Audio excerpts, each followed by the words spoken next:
As neurons are born, take their place in the developing brain, and then join one another in an intricate network of connections, scientists see the possibility for error. The genetic makeup of the brain itself, poor nutrition during pregnancy, or a viral infection, all may have devastating effects. Whatever the cause, scientists speculate the damage lies dormant until adolescence, when the prefrontal cortex goes through its final maturation. Schizophrenia could be a disease in which this last developmental stage is run amok, and we end up literally with the wrong connections in the brain. Courtney, we're going to bring a monitor over in front of you that you'll be viewing throughout the study. Okay. Schizophrenia disrupts not only the thinking parts of the brain, but it can also have a severe impact on the emotions. Courtney, next you'll be viewing some slides that most people find to be pleasant or positive in content. Just relax and watch. To probe the emotional regions of the brain, researchers flash a series of pictures on a screen and use advanced imaging technologies to watch the brain's response. The normal brain responds to these stimulating images by activating regions of the brain that process emotions. These same regions respond poorly in many people with schizophrenia. People with schizophrenia will very often say, I've lost the capacity to feel related to other people in the world, or even related to the world at all. It's both an intellectual emptiness and an emotional emptiness. And it's one of the factors that drives people with schizophrenia to feel like taking their lives, to feel like committing suicide, because they feel as if they've lost themselves.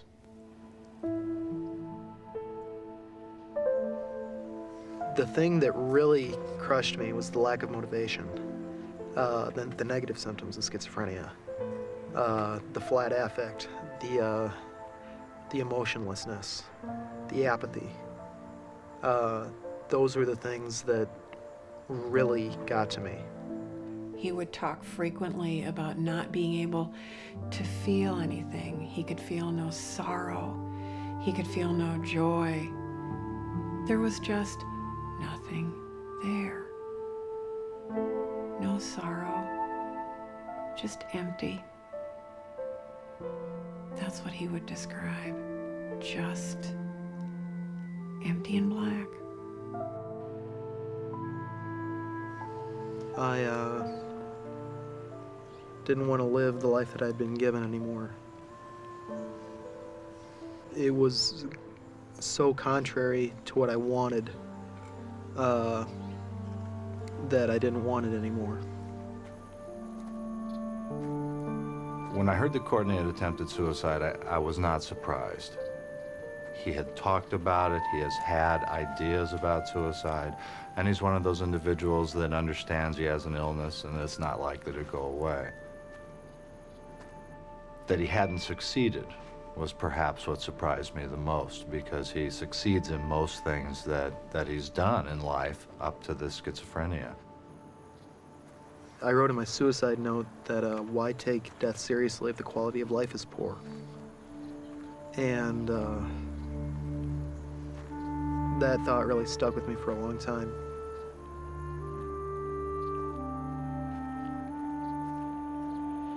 While schizophrenia has stolen Courtney's emotional life, other teenagers with schizophrenia suffer from hallucinations as well, frightening visions and voices that do not exist. June 17, 2000. Dear Diary, it's been strange. It wasn't a good day. I'm so depressed, I hate myself. Things would be better if, well, you know, gotta go now. Love, Sabrina Yeskel. Sabrina Yeskel was an excited 12-year-old when she first went off to sleepaway camp. Once there, she began to hear voices. They were loud. The tone of voice was a deep, heavy-set voice. They've said to kill yourself. They've said, I'm not worth living. Sabrina's mother rushed to camp, but barely recognized her daughter. She started screaming, stop, And I said, "What, Sabrina? What's going on?" She said, "He's trying to kill me."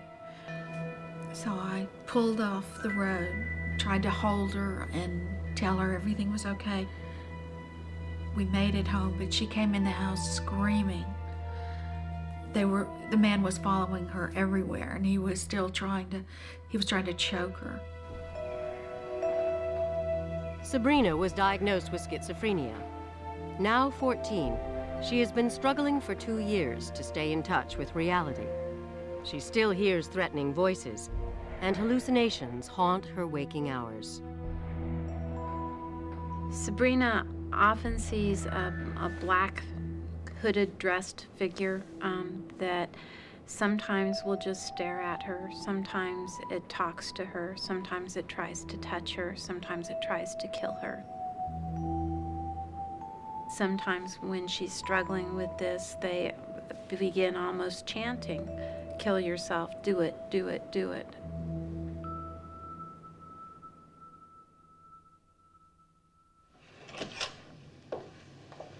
Come on in. All right. Have a seat. At the University of North Carolina, researchers are investigating how hallucinations can overwhelm the adolescent brain, and they are testing new drugs to help treat these psychotic symptoms.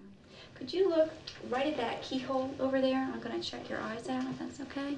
You just look Isaac straight Wallace ahead. began to hear voices when he first went off to college. As the voices grew more frightening and his thoughts more paranoid, he was finally hospitalized for his own protection. When Isaac walked in the hospital, he was completely wrapped up in hallucinatory experiences he was having, the voices he was hearing, the beliefs he had developed to explain the voices. Whenever I'd hear voices, I just completely black out what was in the real world and just think about what the voices were saying and talk to them. The voices that Isaac heard were disturbing because they appeared so real. Yet they were produced by his own flawed brain. When you see psychosis, you realize that we don't hear with our ears. We hear with our brain. We don't see with our eyes. We see with our brain. And so when the brain misfires, you can have experiences of hearing voices that sound just like they're coming from outside your head. In the normal brain, waves of sound falling on the ear travel as electrical and chemical pulses to the hearing part of the brain, the auditory cortex, generating a surge of signals that travel to the thinking regions of the brain where they are interpreted. Scientists believe that in psychosis, the thinking regions fail. Neurons misfire in random and chaotic ways, creating sounds that have no connection to the outside world. The result? A perception of sounds that do not exist. So when the brain misfires, when the circuitry in your brain is out of whack, it'll be just as if you're hearing the radio on.